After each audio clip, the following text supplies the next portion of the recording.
Okay, there we go. Okay, so the topic of the night is people who are twigs, people who are leaves, and people who are branches, and people who are roots. Now, if you've watched Tyler Perry at all, you would have paid attention to the discussion in one of his plays about people who come into your life and how you are supposed to receive them. Now, what he says in his description as Medea is that you got some people who are leaves. They'll stick to you for a little while, but then they'll just fall off. You won't hear from them. You won't see them. You won't even remember their names sometimes, or their birthdays, or what they liked. Those are the leaves. Then you got people who are trying to be branches, and those branches will stick to you way longer than the leaves. However, they are tricky, and they will fall off eventually as well. Give it enough time, give it enough storms to hit the branch, give it the biggest, crack ever, and they will go.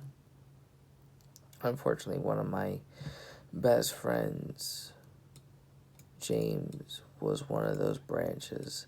He was here for the longest time.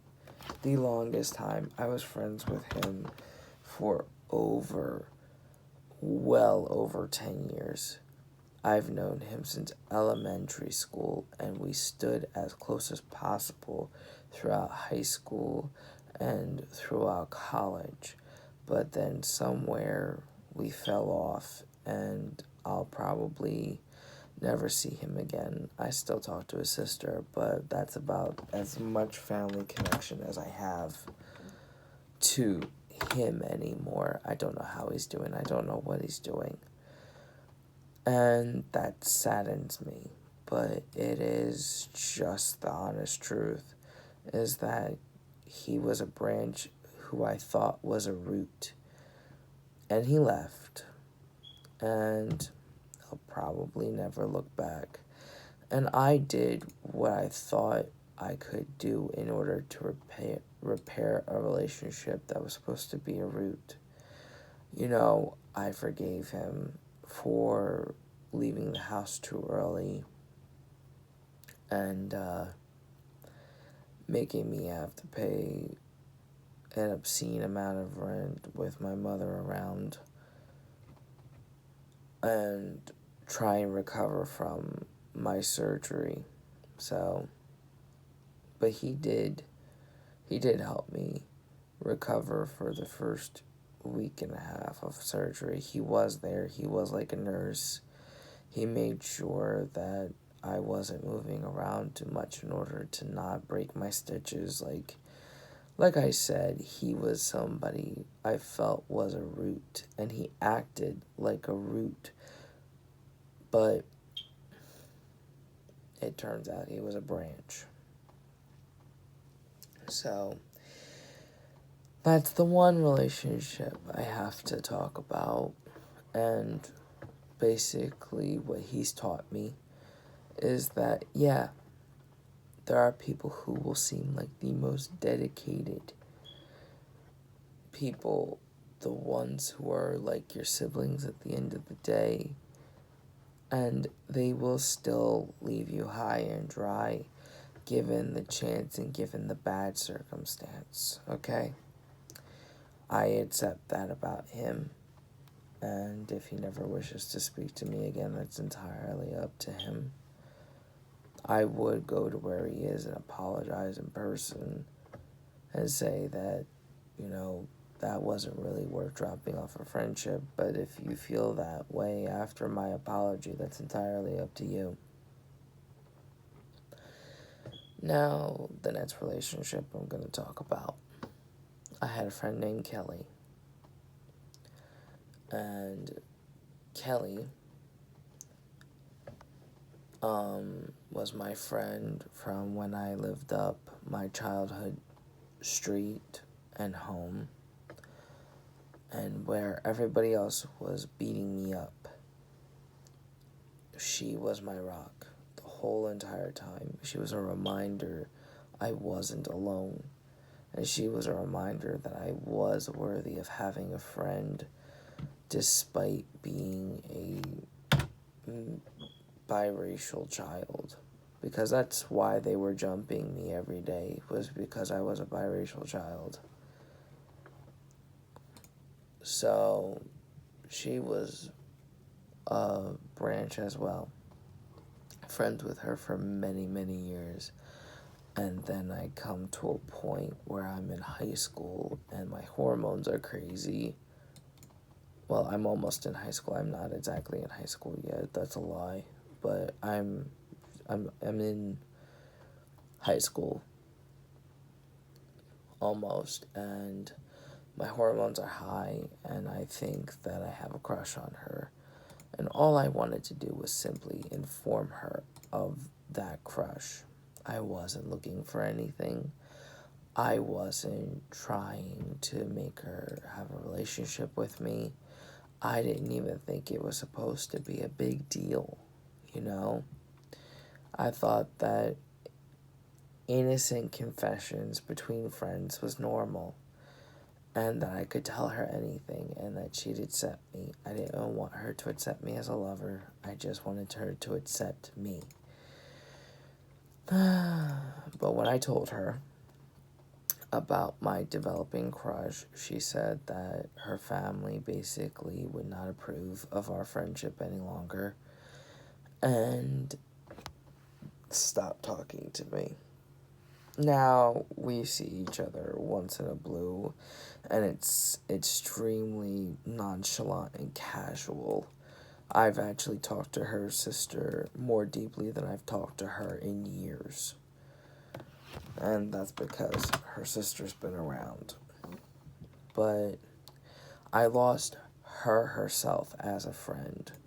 Her family still respects me and everything because she listened to them, and because we're not closely talking, and because they don't have to worry about their family member being, well, now they don't have to worry about it. I'm a guy, but then I wasn't. But they didn't have to worry about their family member being gay because that was against their religious beliefs. And everybody's entitled to those, okay? I don't say that you're not. I do think it's a pity that people use religion in order to crucify gay people, though. We don't come out saying, oh yeah, let us be crucified by everybody because we have an attraction to the same gender. You know, I wasn't coming into this world thinking, oh yeah, why don't I come into this world biracial and everybody hate me up my street and beat me the fuck up majority of my childhood? Why not come into this world where my brother actually hated me for the longest time and tried to beat the shit out of me until I probably died? But fate would have it that the moment we start getting along, he dies. And I didn't ask to be aware of who I was at such a young age. At 4 years old, okay? Between 4 and 7 years old, I knew that I had a very strong attraction to women. And I also had a very strong sense that I was part of a community that I wasn't old enough to join yet. Hence, another reason why I got bullied in school. But, yeah. I'm just saying, I did. No one asked for this, okay? I accept it and I love myself. I wouldn't change a damn thing about me today. I'm just remembering old scars. Because that's what you have to do. You have to remember. You have to walk through it. Shit hurts. But guess what hurts even more? Not being honest. Honestly. So Kelly was a branch for, I want to say, over 10 years as well. And then fell off. Now, let's get into relationships. Now, this should be good. But relationships. So, let's talk about my first. My first relationship was with a person who, well, my first official relationship, I should say.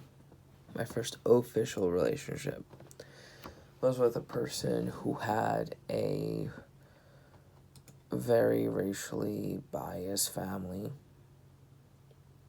in a very racially biased area at the time. And this person actually did a lot that I have to start acknowledging. This person moved down here courageously despite having anxiety, but then again, she was pretty much kicked out because of our relationship. And, she moved down. She put up with a lot of shit from my mom. And she seemed as though she was going to be a root too. And then circumstances would have it. I'm not going to go into detail because they don't deserve it. It's my personal journal. I know what happened. I know why it happened.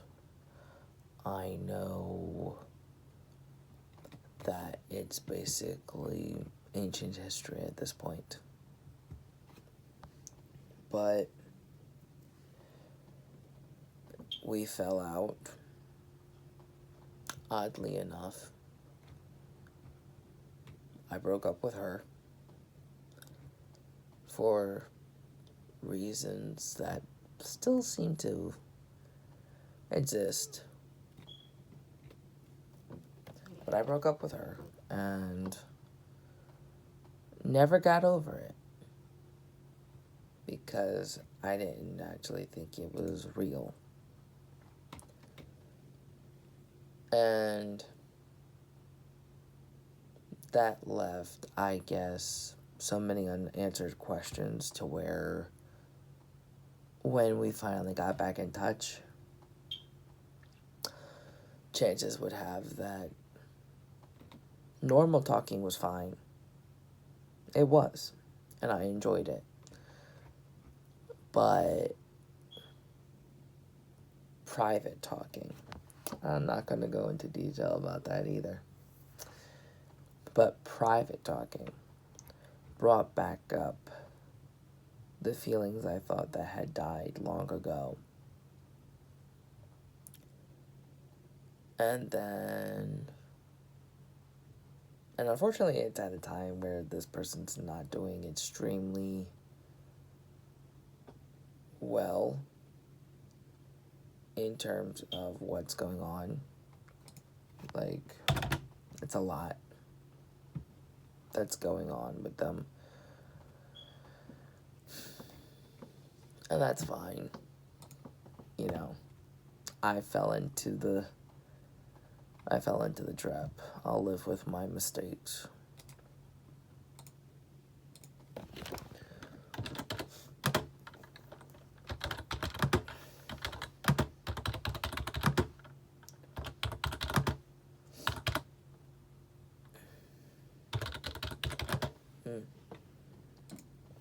Sorry, I had to fix that real quick.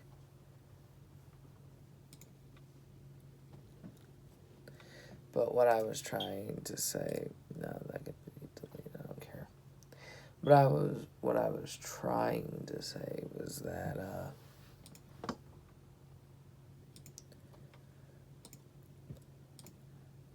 when we recently got back in touch and the private conversations happened and the feelings happened, like, they should have never happened, but they did. I'm a person, I'm a human, I breathe, I make mistakes. And I feel things I shouldn't.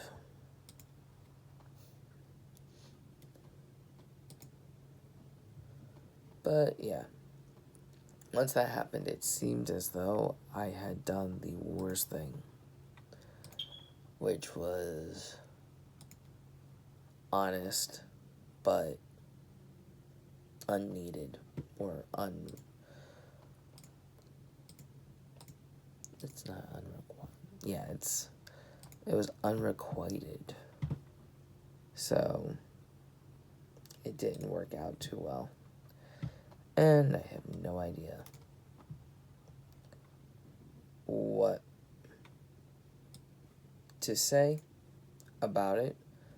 I'm just like, you know, you win some, you lose some. You have friends, true friends. And those are the ones I'm going to get into. And you have true lovers.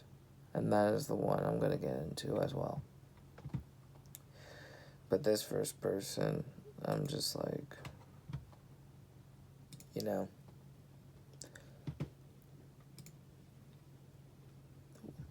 both have a lot to step through. And I accept that. But they are a branch. I'm pretty positive that they are a branch. Might have taken this to acknowledge it. But where you want roots, you can't always control that. So let's get into person number 2. Person number 2 was Laura. Laura was for 7 months. Laura happened to also be, well, actually, Laura was more of a leaf. She was a passerby. Like, that's how short it was. Like, she was a person to talk to on a daily basis. And I knew what time she woke up, and I knew what time she went to sleep. And we were long distance. She's in England. And, that was impossible to last. She only wanted one thing from me, and she got it daily, besides talking. And I allowed it because at the time I found it hard to simply isolate and love myself again. And not that I don't love myself today, I love myself very much. But that was my problem. And then after Laura came Amanda, and she was a leaf that barely lasted a month. And the reason for that breakup was because she said she depended too much on me. Which I think is bold to be able to admit that to yourself. And, you know, she tried to get back, but by then I was already transitioned. So, surprise, surprise. Like, she's not the only one that caught me in the midst of transition. Laura caught me in the midst of transition. My first caught me in the midst of transition. Well, post-transition, I'm still transitioning, sort of. And then there was Rob, and he is a branch. Sort of a root, because we talk, and he's sweet, and I miss him at times, you know, like,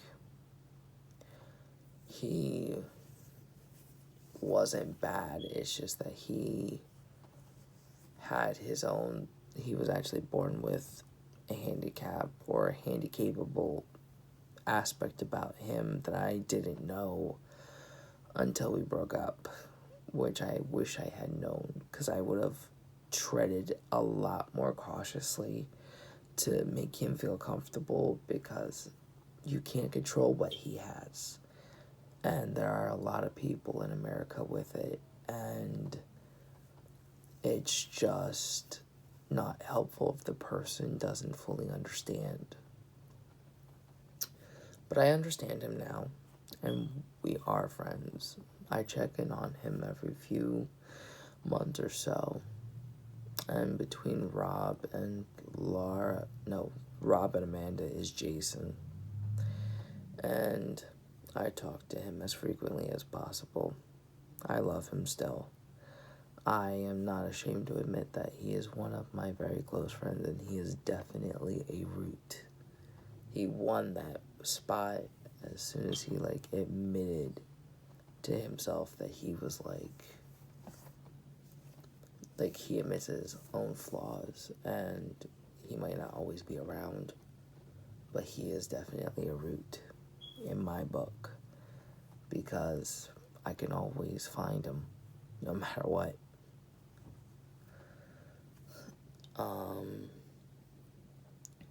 Then after Rob, I come to my root. I think he's my root. I hope he's my root. My husband.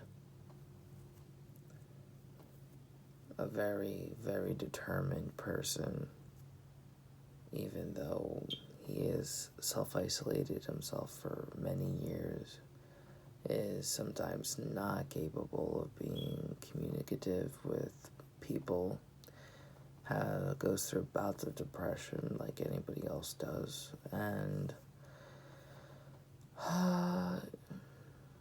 never really got the chance to grow up the way I did. Doesn't make him a bad person. Doesn't make him a person that doesn't deserve friends. He does deserve friends. Doesn't make him a bad dad. Doesn't make him really anything. There are just some times where I question because of how he acts. Because of things I guess we can't control unless he goes to a therapist. There's just sometimes I question if he is my root or if he is my branch. And his determination makes me think he's my root. But unfortunately, his flaws, which I have lived with for many years, sometimes make me think he's my branch. And this is not to say that I don't think people with flaws are a problem. That's not what I'm saying at all. I'm saying that I've endured this flaw for 6 years almost, and this flaw hurts me at times. Makes me feel lonely sometimes, but I can't help it. I can't erase it. I can't take it away. I could just voice how I feel, and then just leave it at that. The friends that I have now that are my roots are Andrea, and I love her to death. I'd do anything for her. She is absolutely my rock, 1000%. If anything ever happened to her, I'd die inside, because she means that much to me. Aisha is my root. Anna is my root. I have so many roots. My sister Alex is my root.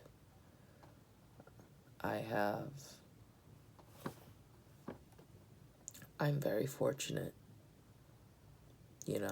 with everything that has hurt me in life. I have found the best people ever.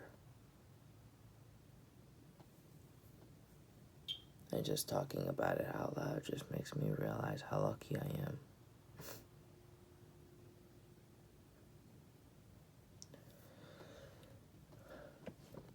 But,